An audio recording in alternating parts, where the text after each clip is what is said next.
Привет, друзья, это Мерик. Сегодня я хочу говорить по-русски, потому что я очень люблю Россию, русский язык. Non, je déconne. Aujourd'hui, je voulais juste casser un peu la routine et te parler un peu russe. Aujourd'hui, je vais t'expliquer comment développer tes pectoraux rapidement. C'est parti, on se retrouve tout de suite.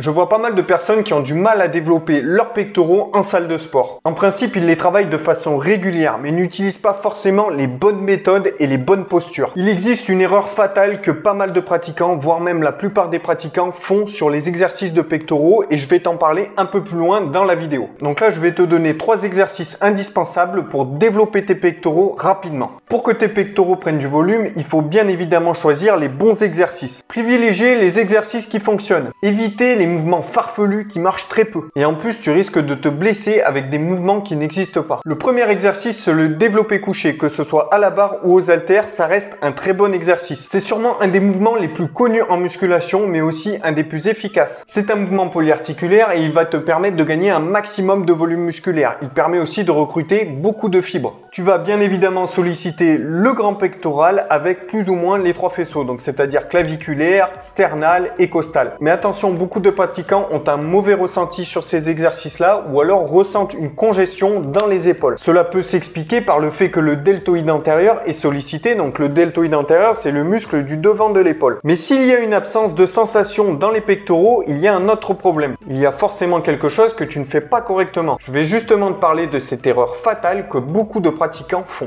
Il s'agit simplement d'un mauvais placement des omoplates. Pour solliciter tes pectoraux et éviter de trop taper sur les épaules, tu dois fixer tes omoplates en arrière. Beaucoup de gens me disent qu'ils prennent des épaules en faisant les pectoraux. Maintenant, tu comprends mieux pourquoi. Le deuxième exercice, ça va être le développé incliné à la barre ou aux haltères. Le développé incliné, c'est aussi un mouvement polyarticulaire, mais tu vas solliciter un peu plus le haut des pecs, donc c'est-à-dire le faisceau claviculaire. Le fait que ce soit un mouvement polyarticulaire, tu vas forcément recruter plus de fibres musculaires et plus d'unités motrices. Il va bien évidemment falloir fixer tes omoplates comme pour le développé couché pour solliciter un maximum les pectoraux et éviter de taper sur les épaules et plus précisément sur le deltoïde antérieur. Le fait de fixer tes omoplates en arrière va aussi t'éviter d'avoir les épaules en avant. On peut retrouver beaucoup de personnes qui font du développé couché et qui font très peu de mouvements pour le dos qui ont les épaules justement vers l'avant. Ça peut aussi te permettre de te redresser, d'avoir une meilleure posture. C'est exactement le même positionnement sur le développé incliné que sur le développé couché. Le seul truc qui va changer, c'est qu'on va être incliné. Je te dirais même que sur cet exercice, il va vraiment falloir faire attention à tes épaules et à tes omoplates. Pourquoi? Parce que le fait que tu vas être incliné, tu vas avoir tendance encore plus à solliciter ton deltoïde antérieur, ce qui ne sera pas forcément le cas sur un développé couché. Le troisième exercice indispensable, ça va être l'écarté poulie vis-à-vis. Donc lui, par contre, c'est un mouvement d'isolation, donc c'est-à-dire que tu n'as qu'une articulation qui va travailler, donc l'articulation de l'épaule, parce qu'on va avoir les bras tendus. C'est un exercice très intéressant. Le fait de travailler à la poulie, ça va bien évidemment te permettre d'avoir une tension continue sur tes pecs. C'est donc bien plus efficace un écarté poulie vis-à-vis qu'un écarté aux haltères. Avec les haltères, tu perds très rapidement la tension musculaire. En plus, le fait d'être allongé est dû à la traction, les sensations sont très limitées. En revanche, à la poulie, en exercice de finition, les sensations sont vraiment impressionnantes. Enfin, si tu as déjà fait cet exercice, tu vois très bien de quoi je veux parler. Si toi aussi tu souhaites évoluer physiquement, je te rappelle que je suis coach sportif diplômé, j'ai aussi un site internet avec des programmes et des formations. Il y a absolument pour tous les objectifs. Grâce à ces programmes et à ces formations, il y a déjà de très beaux résultats. Et pour les plus motivés, je fais aussi du coaching personnalisé, donc n'hésite pas à me contacter, tous les liens sont dans la description. Voilà, la vidéo est terminée, j'espère qu'elle t'a plu. Si t'as kiffé, je t'invite comme d'habitude à mettre un pouce bleu, à t'abonner à la chaîne et puis je te dis à la prochaine vidéo.